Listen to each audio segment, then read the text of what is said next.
कधी आयुष्य इतकं कठीण होऊन जातं ना की मनात फक्त एकच विचार येतो, आता सर्व संपवावं. पण एक गोष्ट लक्षात ठेवा, तुम्हाला आयुष्य संपवायचं नसतं, तुम्हाला ते दुःख संपवायचं असतं. आजची परिस्थिती कितीही वाईट असली तर ती कायमची राहणार नाही. ज्यांनी तुम्हाला सोडले, तुमची किंमत केलेली नाही, तुमच्या कठीण काळात त्यांनी साथ सोडलेली आहे, तुमच्या एखादी कुठली गोष्ट मनासारखी घडलेली नाही, कुठल्या याच्यामध्ये तुम्हाला वारंवार अपयश येत आहे, याचा अर्थ असा नाही की तुम्ही ही 100% प्रत्येक वेळी अपयशीच ठरणार, की तुम्हाला प्रत्येक वेळी जो तो नफरतच करेल. ती एक गोष्ट तुमची पूर्ण ओळख नसते, ती एक गोष्ट तुमच्या आयुष्यातला एक छोटासा पार्ट असते.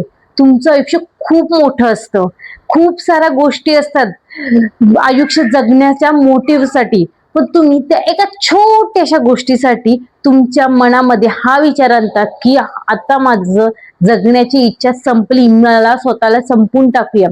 हाच तुमचा एक चुकीचा निर्णय तुम्ही तुमचं पूर्ण आयुष्य खराब करून टाकता. एकदा फक्त स्वतःला एक प्रश्न विचारा, मी हा आजचा दिवस पार केला तर उद्या काय सुंदर घडू शकतं. तुमच्या मनात काय चालू आहे हे कोणाशी तरी ज्याच्यावर तुमचा पूर्ण विश्वास आहे त्याच्यावर शेअर करा.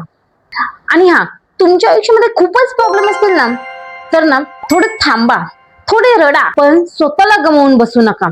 स्वतःवर प्रेम करा, गोष्ट सर्व बदलतील. फक्त तुम्ही तुमचा दृष्टिकोन चेंज करा, विचार करण्याची पद्धत बदला, सगळं पॉझिटिव्ह होईल. तुमच्या मनासारख्या गोष्टी घडणार आहेत, त्याला थोडा टाइम लागेल, पण चुकीचे निर्णय घेऊन तुम्ही तुमचं आयुष्य बर्बाद करून घेऊ नका.